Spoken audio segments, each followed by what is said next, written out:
Ya, selamat pagi semuanya. Kembali lagi di kuliah Kalkulus 2.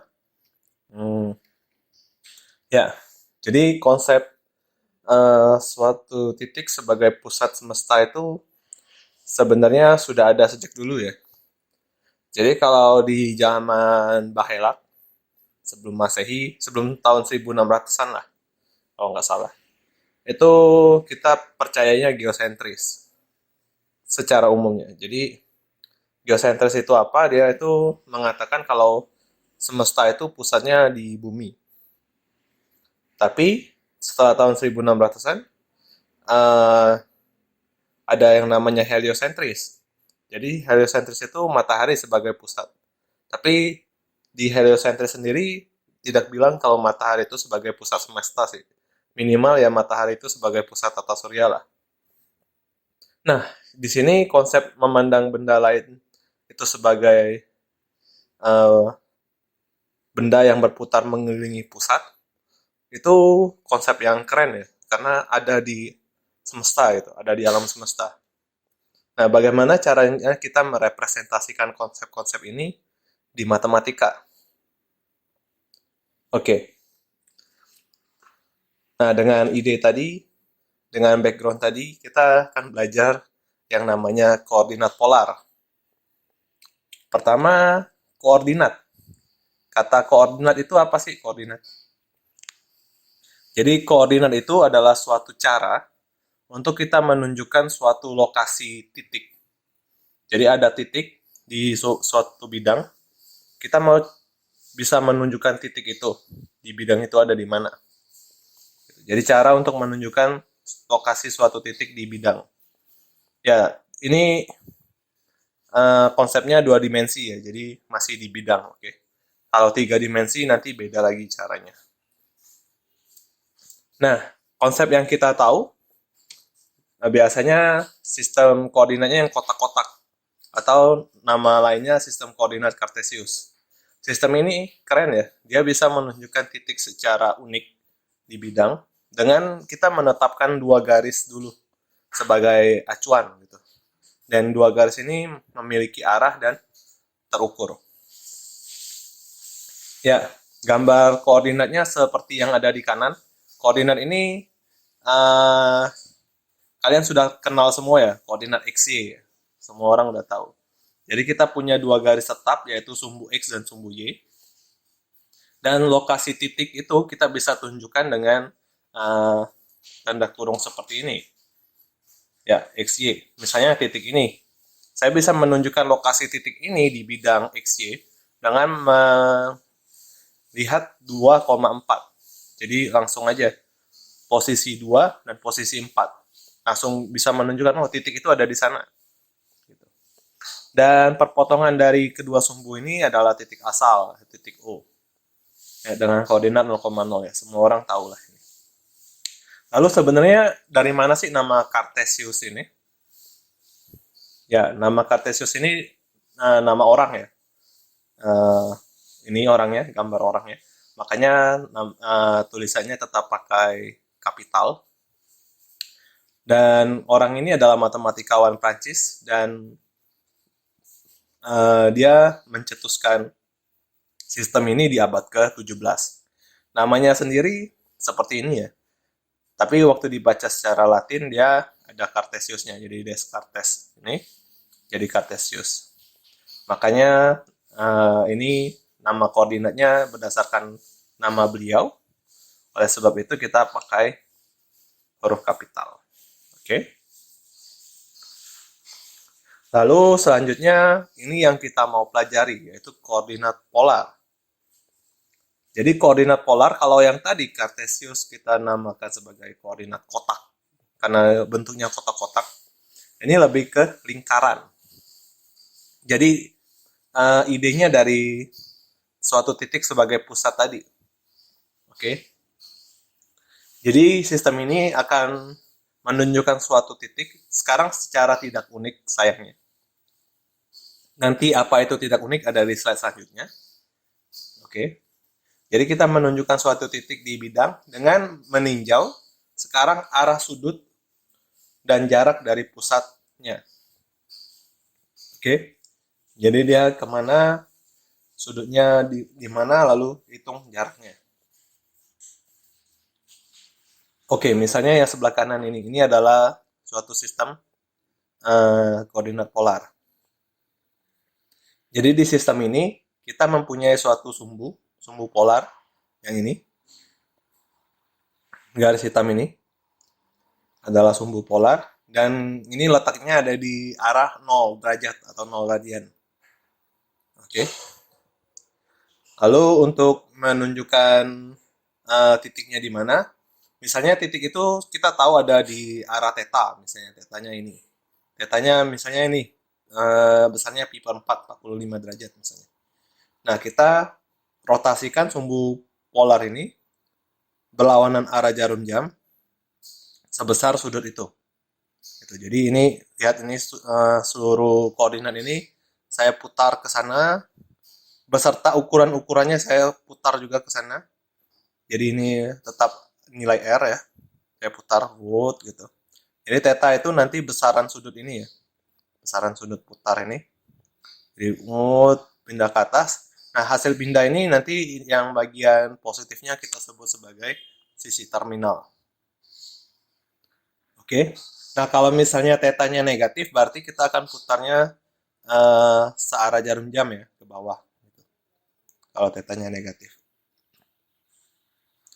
Nah, kalau titiknya sekarang sudah tahu berada di arah sudut theta dan kita tahu juga jaraknya dari pusat itu R, misalnya di sini contohnya 3, maka kita tinggal hitung aja. Di sini kan sudah ada ukurannya. Di 1, ini 2, ini 3, berarti titiknya ada di sini. Gitu. Nah, jarak ini juga boleh negatif, berarti misalnya kalau ini sudutnya pi per 4 dan jarak dari pusatnya negatif 2 misalnya, berarti ini ke sini lalu ke sini. Titiknya ada di sini gitu.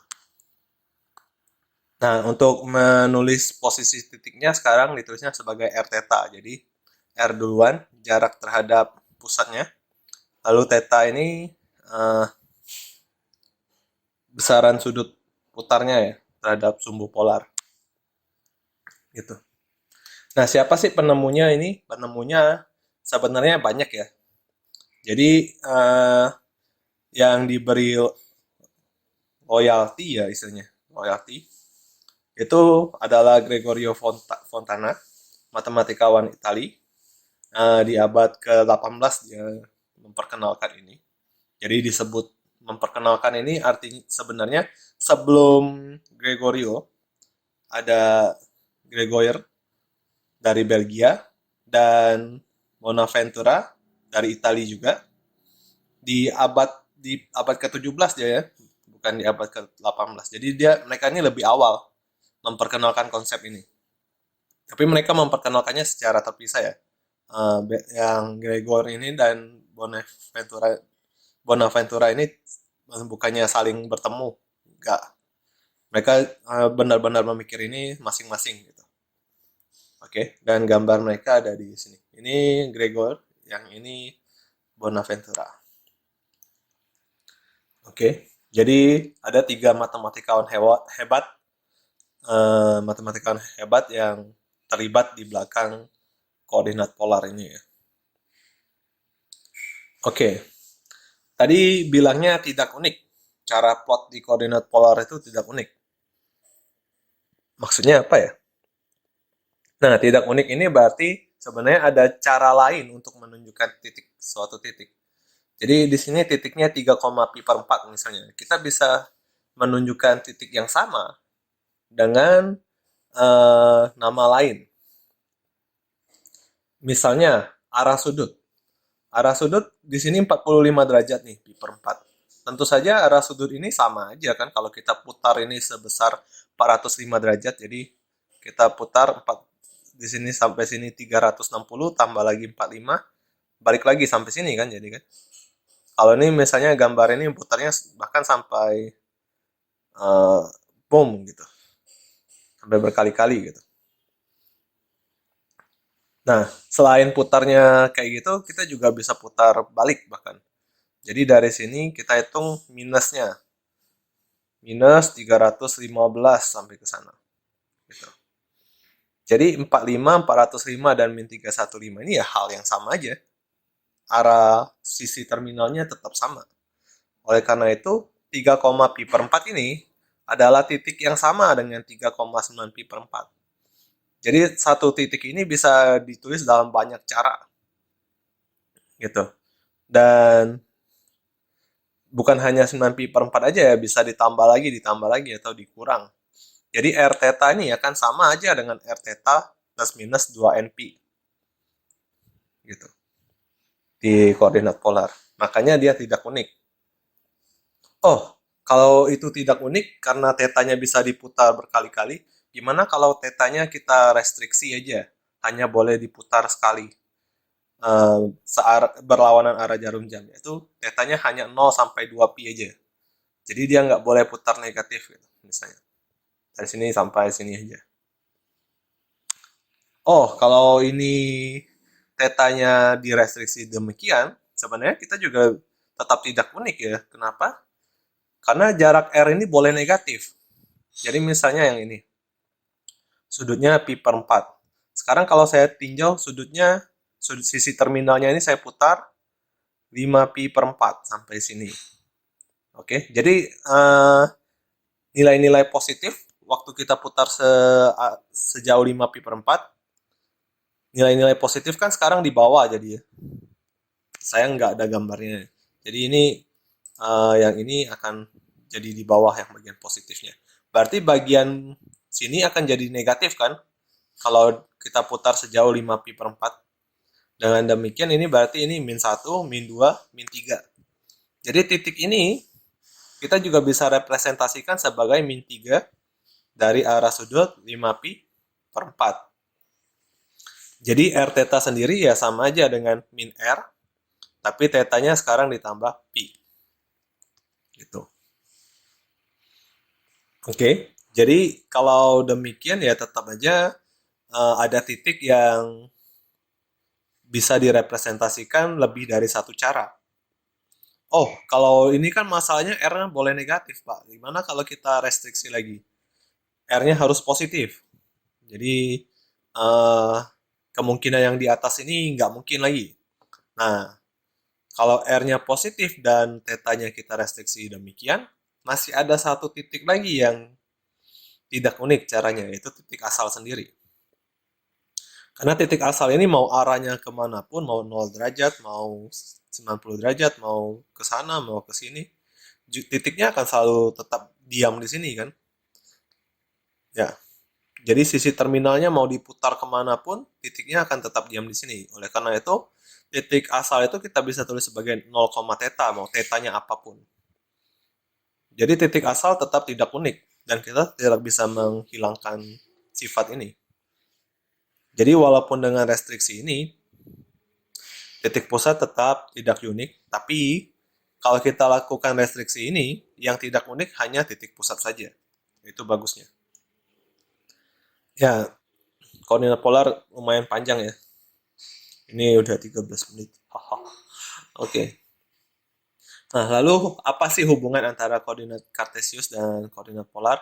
Jadi misalkan sumbu X di koordinat kartesius kita impitkan dengan sumbu polar. Jadi ini sumbu X dan sumbu polarnya langsung gabung di sini. Akibatnya suatu titik P sembarang itu kita bisa tulis dalam dua macam koordinat, yaitu XY dan R theta. Ya, dengan kalau R theta berarti ini hasil dari putaran ini theta ke sana jaraknya R gitu. Nah, kalau XY ini berarti ya hal yang sama lah. Dari sini sampai sini itu X, dari sini sampai sini itu Y gitu. Jadi hubungan mereka itu akan terlihat dari segitiga siku-siku di kanan ini. Dengan demikian, kalau kita sudah tahu X, Y duluan, maka kita bisa cari R dengan Pitagoras. X kuadrat tambah Y kuadrat sama dengan R kuadrat. Lalu tetanya ini bisa kalian dapat dengan tangen. Tangen theta sama dengan Y per X. Nah, tangen ini kalian harus hati-hati dengan kuadrannya ya. Karena tangan yang positif itu ada dua kemungkinan, yaitu kuadran 1 dan kuadran 3. Dan negatif itu ada kuadran 2 dan kuadran 4. Jadi kalian lihat dulu posisi XY-nya di mana. Ada di kuadran mana. Lalu kalau kita kebalikan nih, sekarang kita tahu R theta. Gimana sih caranya mencari Cartesiusnya? Nah, di sini kita sudah tahu R dan theta, berarti kita bisa cari X dan Y dengan trigono, yaitu X-nya sebagai R cos theta sekarang, dan Y-nya sebagai R sin theta. Oke, contohnya misalnya ini kita sudah tahu R theta-nya ini, yang tadi, gambar yang tadi, 3, pi per 4. Nah, di sini kita bisa cari X-nya, langsung aja diganti R cos theta-nya, ganti R-nya 3, theta-nya pi per 4, jadi ini. Dan Y-nya juga dengan cara yang sama, dapat hal yang sama ya, 3 per 2 akar 2. Jadi koordinat X-Y-nya kita dapat ini. Nah, yang agak rumit itu kalau Cartesius ke koordinat polar. Jadi 2,2 akar 3 misalnya, tentukan koordinat polarnya. Kalau kita hitung R-nya sebagai akar dari positif ini, positif akar ya, kan tadi R kuadrat kan bisa plus minus sebenarnya. Kalau kita hitung positifnya aja, R-nya akan dapat 4. Lalu theta ini karena posisi X ada di kuadran 1, kita dapat theta-nya antara 0 sampai pi per 2, yaitu pi per 3 gitu. Nah, di sini secara natural kita sebenarnya cuma dapat 4, pi per 3 ya. Tapi karena tadi representasi dari koordinat ini bisa banyak, misalnya theta-nya ini boleh dikurang 2 pi, jadi ini min 5 pi per 3, ini hal yang sama. Atau R-nya sekarang diganti jadi negatif, tapi theta-nya ditambahkan dengan 1 pi. Gitu. Ya, di sini coba kalian kerjakan, cobalah satu. Ubah koordinat Cartesius ke koordinat polar dengan bentuknya ada 3 seperti contoh tadi. Tulis 3 bentuk ini. Lalu cobalah 2 di sini kebalikan dari polar ke Cartesius. Mungkin lebih mudah cobalah 2 ya. Tapi ini hati-hati ya. Dia sudutnya seperti ini. Jadi hati-hati. Lalu gimana sih cara kita menggambar kurva di koordinat polar? Misalnya di sini ada beberapa macam persamaan koordinat nih. Kita akan coba gambarkan satu persatu. Jadi yang pertama, nilai R-nya konstan. Jadi persamaan R sama dengan 4 ini kan R-nya konstan nih. Artinya apa? Berarti setiap theta, mau apapun thetanya, jarak dari titik di kurva itu ke O, itu selalu 4. Kan R ini jaraknya selalu 4. Sekali lagi, jadi jarak titik di kurva terhadap O itu selalu konstan. 4. Hal apa sih yang jaraknya konstan? Selalu konstan. Kurva apa sih yang jaraknya selalu konstan ke pusat? Ya, tentu saja kurva yang selalu konstan itu kurva lingkaran ya. Jadi lingkaran yang jari-jarinya 4 dan pusatnya di O. Kayak gini. Jadi jari-jarinya 4, pusatnya di O. Jadi mau kemanapun jaraknya adalah 4 jari-jarinya. Gitu. Jadi langsung otomatis saja R sama dengan 4, ya udah jari-jarinya 4 gitu. Hasilnya lingkaran, beres. Gitu. Nah, selanjutnya di sini plot kedua ini ada 2 macam hal yang kita tinjau. Di sini tetanya yang diam. Tetanya yang diam artinya sisi terminalnya akan kita putar sejauh pi per 3 dan jaraknya di sana apapun boleh. Mau positif, mau negatif. Berarti hasilnya adalah garis lurus yang membentang di sudut pi per 3. Oke. Jadi seperti ini. Jadi di sudut pi per 3 ini jadi garis lurus kayak gini. Nah, di sini mungkin tidak terlihat ya ukurannya ya. Di kuadran 3 ini, garis di kuadran 3 ini adalah jarak yang negatif ya. Yang positifnya ada di atas. Oke. Nah, di sini kalau kita restriksikan R-nya harus positif, berarti garis yang kita ambil hanya garis yang di kuadran 1 aja. Oke. Jadi yang ini tadi ada di sini kita nggak pakai lagi, kita buang. Gitu. Nah, lalu yang ketiga R sama dengan sin theta, caranya gimana? Di sini bisa seperti cara persamaan parameter kita kemarin, yaitu plot titik demi titik. Jadi kita buat rentangnya berapa, misalnya ini, seperti ini. Dari hasil ini kalian plotkan satu-satu, terus kalian gabungkan gambarnya. Ya tidak harus sebagus ini juga nggak apa-apa. Oke. Jadi di sudut 0, di sudut theta, di sudut pi per 6, pi per 3, pi per 2, 2 pi per 3, 5 pi per 6 gitu. Nah, waktu di 7 pi per 6 turun ke sini, ini negatif kan? Negatif berarti kalau sudut terminalnya di sini negatif, berarti kita titiknya ada di belakang sisi terminal, atau di sini kan. Balik lagi ke titik ini. Gitu. Oke, di sini lupa saya animasikan ya, sorry. Ya udahlah.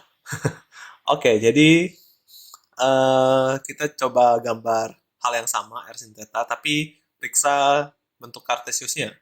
Balikan dia ke kartesius misalnya. Nah, di sini R sama dengan sin theta. Coba kita kalikan dengan R. Jadi di sini R kuadrat sama dengan R sin theta. Kita ubah ke kartesius. R kuadrat itu kita tahu adalah X kuadrat tambah Y kuadrat. Dan R sin theta itu adalah Y. Jadi kita dapat ini. Y-nya kita kelompokkan ke kiri, lalu kita buat kuadrat sempurna dari Y-nya. Yaitu dengan ditambah 1/4 dan 1/4. Jadi ini. Nah, bentuk terakhir ini adalah bentuk lingkaran kan, dengan radiusnya sekarang adalah setengah, pusatnya di 0,5. Jadi kita dapat gambar hal yang sama, gambarnya sama lah, pasti sama lah dengan yang tadi, dengan plot titik. Tapi di sini kita langsung lihat kalau bentuknya adalah lingkaran pasti, gitu kan. Di sini pusatnya setengah, Y-nya, dan jari-jarinya juga setengah. Nah, di sini latihan, cobalah ubah kurva-kurva ini. Dari ini polar ke kartesius, yang ini kartesius ke polar. Banyak ya ABCD. Ya udah. Di sini terakhir sekali lagi tetap R sin theta, tapi kali ini kita caranya beda. Yaitu kita plotkan R sama dengan sin theta ini ke dalam koordinat kotak.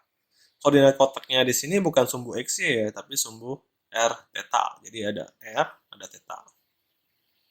Gitu. Tetap koordinat kotak ya, tapi bukan XY. Nah, kalau yang ini kita bisa gambarnya sin theta ya, gambarnya mudah kan, pasti kayak gini lah. Hal yang sudah kita tahu. Nah, gimana caranya kita menggunakan ini untuk menggambar yang kita mau di koordinat polar. Nah, di sini kita bisa lihat kalau di tetanya sama dengan 0, R-nya 0 kan? Di sini. Waktu tetanya 0 sampai pi per 4, R-nya bertambah terus menuju 1. Lalu setelah itu pi per 2 sampai pi ini turun kembali ke 0. Selanjutnya di bagian sini sampai 3 pi per 2, dia negatif dan menuju min 1. Lalu kembali lagi di 3 pi per 2 menuju 2 pi gitu. Jadi gambarnya ini yang tadi.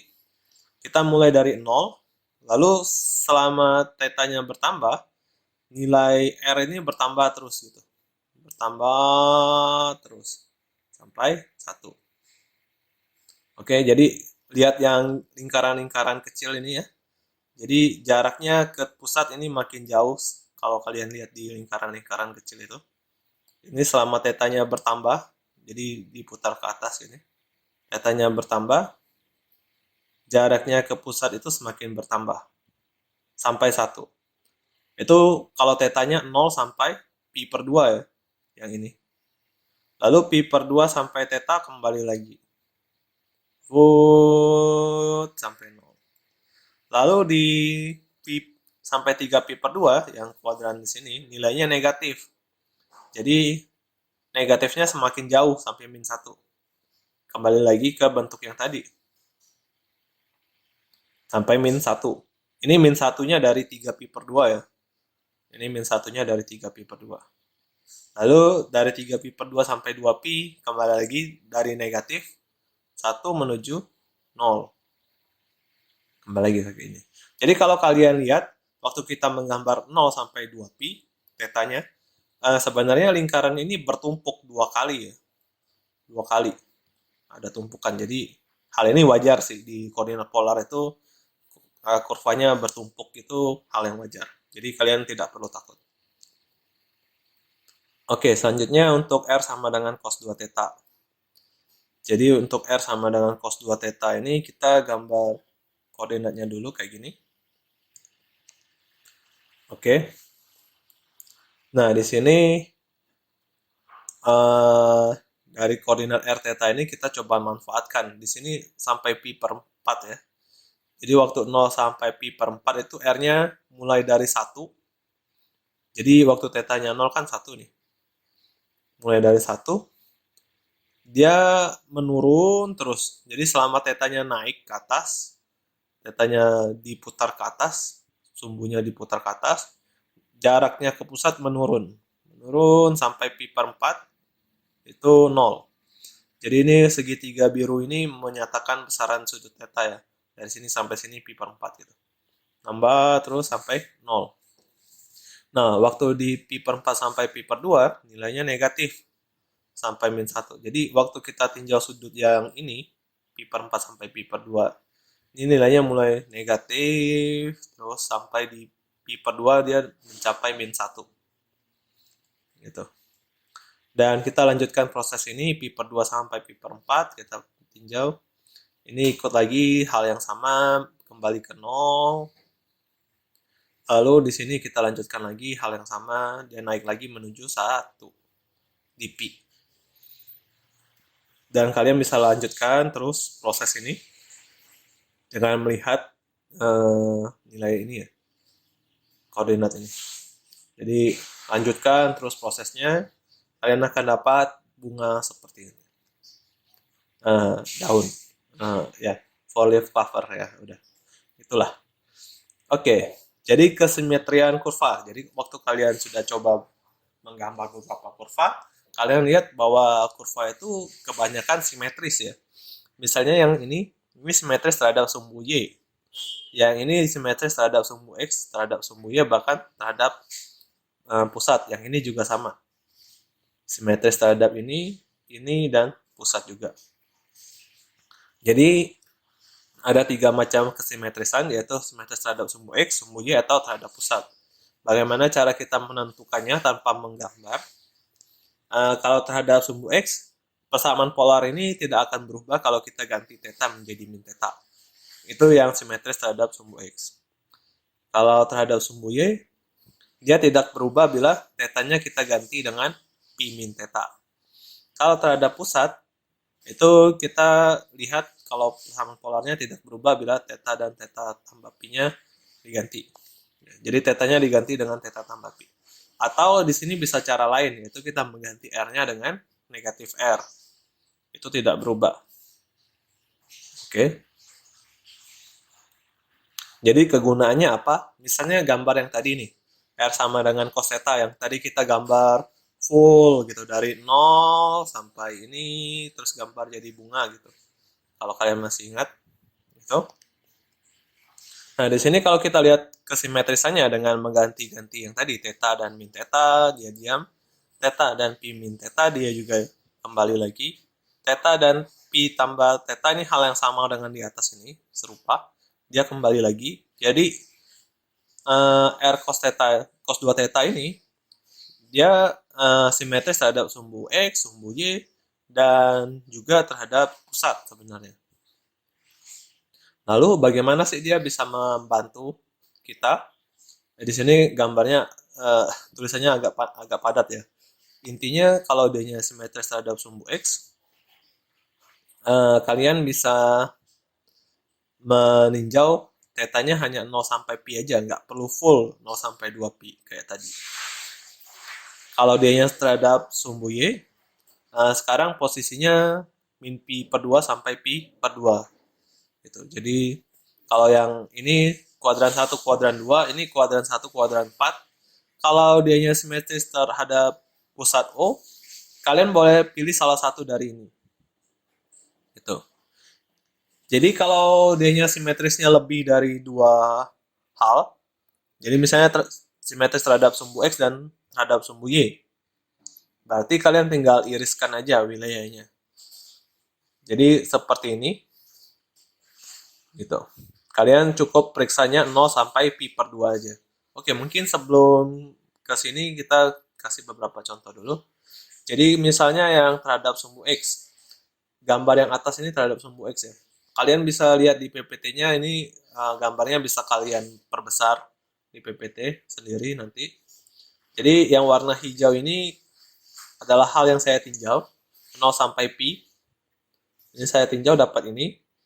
Lalu karena saya tahu ini simetris terhadap sumbu X, saya tinggal gambar cerminannya aja. Kalau terhadap sumbu Y, saya gambar dari min pi per 2 sampai pi aja. Atau ya 3 pi per 2 sampai 2 pi dan 0 sampai pi per 2. Ya antara itulah. Oke. Jadi karena saya tahu ini simetris terhadap sumbu Y, yang ini tinggal saya cerminkan aja. Kalau yang terhadap sumbu O, saya juga gambar aja yang dari 0 sampai pi misalnya. Yang ini 0 sampai pi ya. Lalu saya cerminkan antara mau terhadap X, mau terhadap Y juga sama aja. Saya cerminkan lalu saya flip. Cerminkan lalu flip. Jadi kalau misalnya ini cermin terhadap sumbu X, berarti yang ini pindah ke bawah, lalu di flip jadi bagian ini ya. Kayak gitu. Oke, jadi kembali lagi ke sini. Karena simetrisnya banyak sekali ini, simetris seluruhan X, Y, O, berarti kita tinjaunya hanya tetanya 0 sampai pi per 2 aja. Jadi kita cukup menggambar tetanya dari 0 sampai pi per 2 aja. Sisanya kalian akan bisa dapat dengan kesimetrisannya. Misalnya dari sumbu X, simetris terhadap sumbu X, berarti saya dari yang warna hijau ini, saya dapat bagian ini dan dapat bagian ini. Oke. Kalau terhadap sumbu Y, dari yang warna hijau, saya dapat bentuk yang ini dan bentuk yang ini. Oke. Nah, bentuk yang terakhir yang bagian ini, saya dapat dari simetris terhadap pusat O. Oke, jadi kayak dicerminkan lalu di flip. Sip. Nah, contoh selanjutnya misalnya gambarkan yang ini. Nah, di sini kita periksa kesimetrisannya. Ganti theta dan min theta di sini karena kosinus pasti diam ya. Jadi dia pasti simetris terhadap sumbu X. Tapi pi min theta dia enggak ya. Kalau pi min theta ini tidak begitu ya. Sayangnya. Dia jadi negatifnya ya, jadi positif di sini. Gitu. Oke. Kalau theta plus pi juga hal yang sama ya. Tidak demikian. Nah, jadi kita periksanya sekarang 0 sampai pi aja. Di sini saya ambil dari buku, jadi di sini kita gambar kurva R sama dengan A min A cos theta-nya kayak gini. Jadi kita perlu nilainya cukup 0 sampai pi aja. Jadi kita tinjaunya lebih detail di 0 sampai pi aja. Misalnya kapan dia sampai A per 2A dan 3A per 2 gitu. Nah, jadi kita gambarnya 0 sampai pi aja. Jadi ini naik dari 0 naik ke atas sampai di sudut pi per 3 dia nilainya A per 2. Lalu sampai pi per 2 nilainya 2 kali dari ini. Satu kali dari ini ya, tambah 1. Jadi A. Lalu ke sana tambah setengahnya lagi. Lalu sampai sana. Jadi jaraknya 2A. Gitu. Oke. Jadi setelah seperti ini, kalian tinggal cerminkan aja terhadap sumbu X. Karena kalian sudah dapat ini, kalian tinggal cerminkan aja. Selesai. Gitu. Nah, di sini ada beberapa macam jenis kurva yang keren dari ini. Itu kurva bunga. Atau kalau di bukunya mawar ya katanya. Nggak tahu mawarnya dari mana. Ya udah, bunga aja sebut aja. Gitu. Oke, di sini banyak daunnya.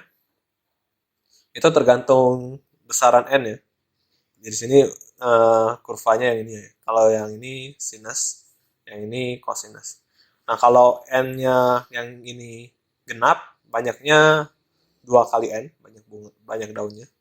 Kalau ini n sama dengan 2, banyaknya ini 4. Yang ini 8, yang ini 12 gitu. Tapi kalau ganjil, banyaknya akan sama dengan n itu sendiri.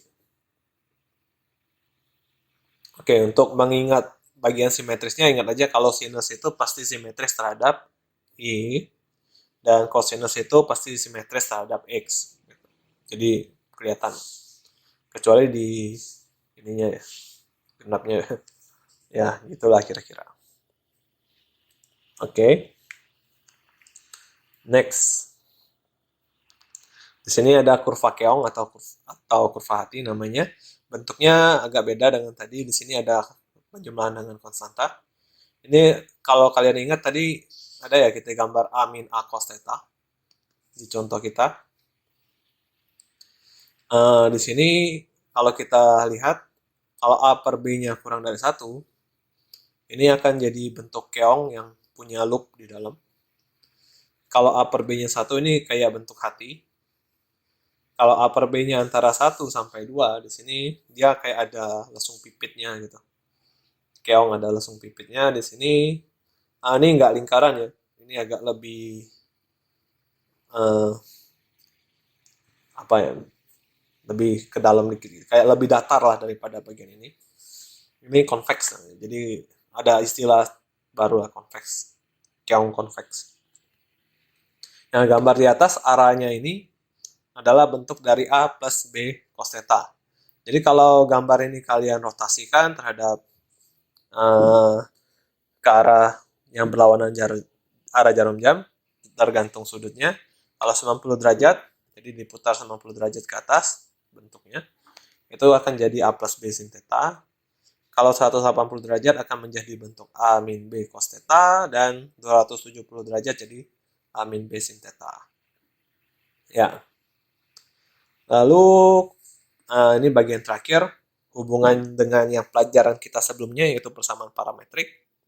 Jadi kurva koordinat polar itu kita bisa ubah menjadi persamaan parametrik di koordinat kartesius. Apabila misalnya persamaan polarnya kita bisa tulis sebagai R sama dengan F theta. Seperti ini. Dan karena X dan Y itu adalah R cos theta dan R sin theta, berarti ini kan jadi F theta cos theta, ini F theta sin theta. Gitu. Dengan demikian yang ini kan jadi persamaan parametrik. Jadi gunanya itu adalah untuk membantu kita menggambar menggunakan software. Karena beberapa software itu tidak support ya. Tidak ada cara untuk menggambar kurva koordinat polar di beberapa software.